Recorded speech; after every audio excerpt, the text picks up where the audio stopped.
Hey everybody, this is Kevin from the RCS Office of eLearning, bringing you another episode of Canvas A to Z. Letter G this week. We're going to dig into groups and two features of the gradebook, both how it communicates with PowerSchool and some tips and tricks to help that go smoothly. And I'm also going to introduce you to the new gradebook, which you actually have access to now if you so choose to do so. So we're going to take a look at groups. So inside any of your courses that have students enrolled, you'll be able to put them into groups. So this doesn't just apply to elementary reading groups. This could be project groups. This could be any reason that you would want to kind of create a digital space for a selected group of students. The way you do that is you go under the People option in the course menu, and then you'll have what are called group sets. It took me a while to kind of wrap my head around this, but group set would be individual reasons for creating groups. So in a classroom, it might be project 1 is a group set, project 2 is a group set, project 3 is a group set, and so on and so forth. Because then once you actually have this group set up, then you actually create student groups. So here's my example project groups. Now yours will look very different because you'll have a list of students. Now keep in mind, this is going to be all of the students in your course. If you have 3 or 4 sections of a course, they're all going to be here.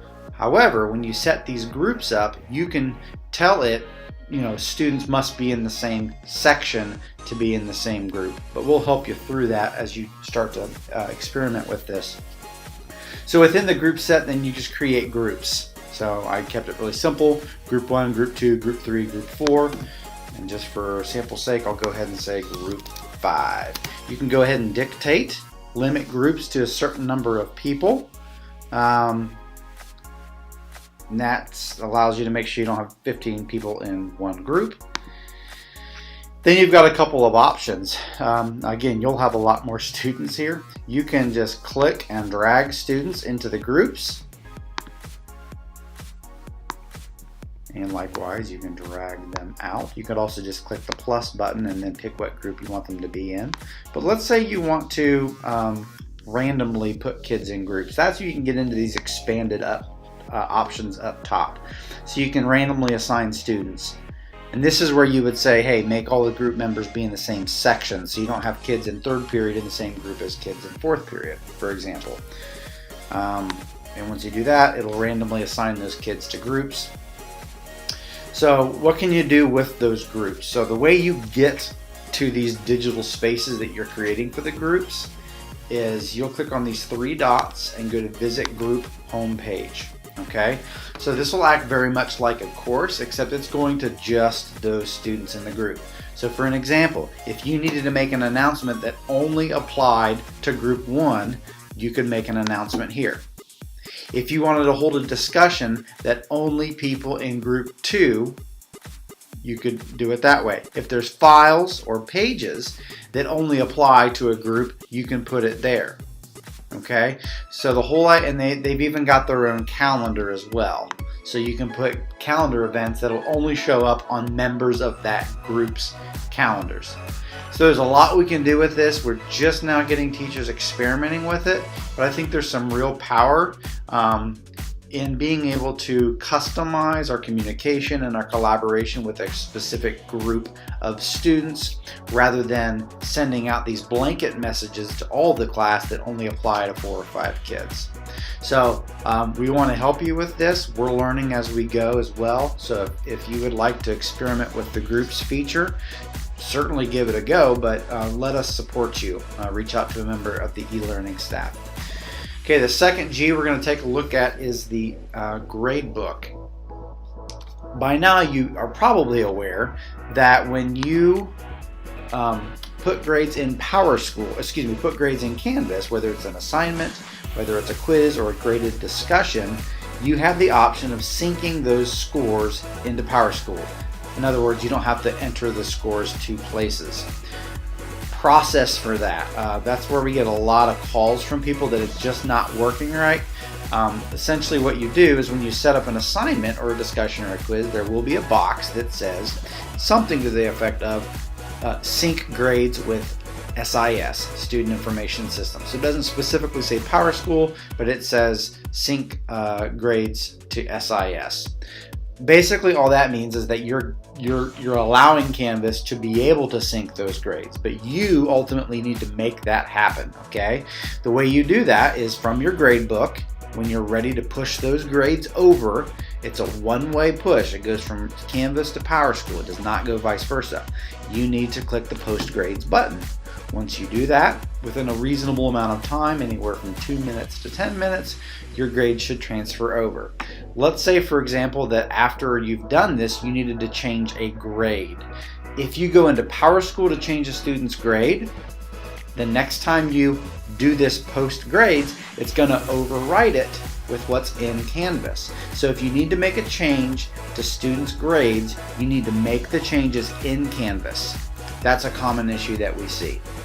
Okay, I will share in the notes for this video this particular document, where we created kind of the troubleshooting list that we want you to refer to if you run into trouble.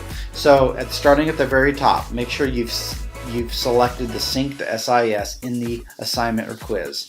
Make sure you've clicked the sync grades button, which that now says post grades, not sync. I need to update that. You need to make sure there's a due date for the quiz or assignment. If there's no due date, it will not go over to PowerSchool. You need to make sure that you create the assignment in Canvas. Do not create it in PowerSchool, because if you create it in PowerSchool and Canvas tries to talk to PowerSchool, PowerSchool is going to say, oh, nope, there's already an assignment here with that name, and it will not accept it. So make sure that you create the assignment in Canvas. Do not create a placeholder for it in the PowerSchool gradebook.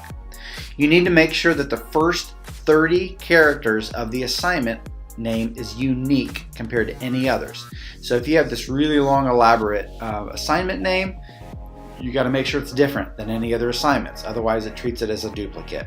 Okay, and then finally, just wait a few minutes, and then there's under File in the PowerSchool gradebook, you'll have a Refresh Gradebook option. Okay, you do all these things and you should be good to go. If you're doing all these things and it's not working, we have a deeper issue. Communicate with an e-learning specialist and we'll try to figure out what's going on. Okay, so the third G is the new gradebook. Okay, this is still in beta, which means that you have the ability to try it out. This will eventually be the gradebook.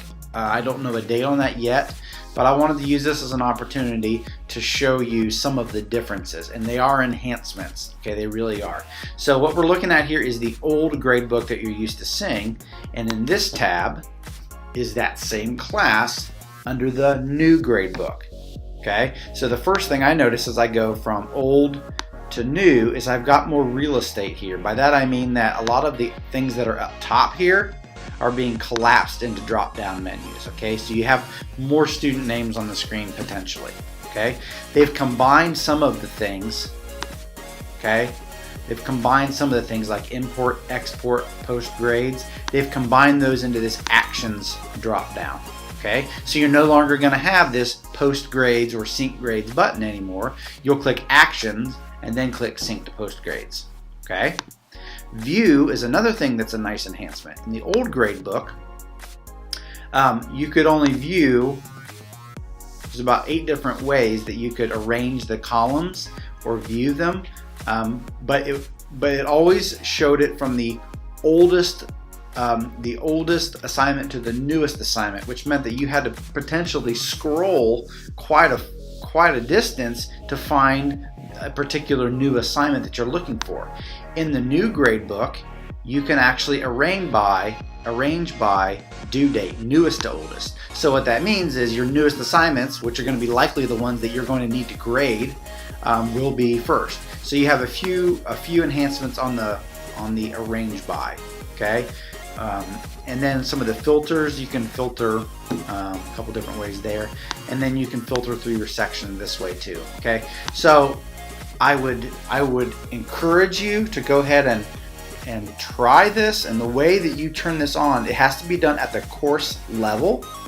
Okay, so you'll need to go under settings for your course, and then what you'll be looking for is the tab that says feature options at the top, okay? Feature options.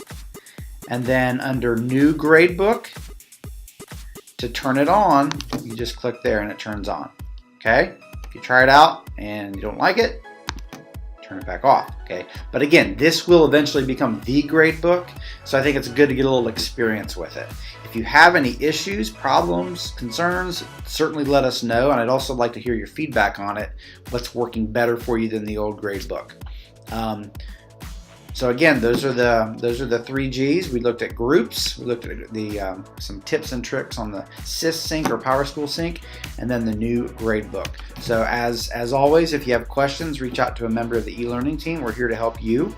We'd like to practice some of these things with you to see what they actually look like in a real classroom. So until next time, this is Kevin from the Office of E-Learning. Take care.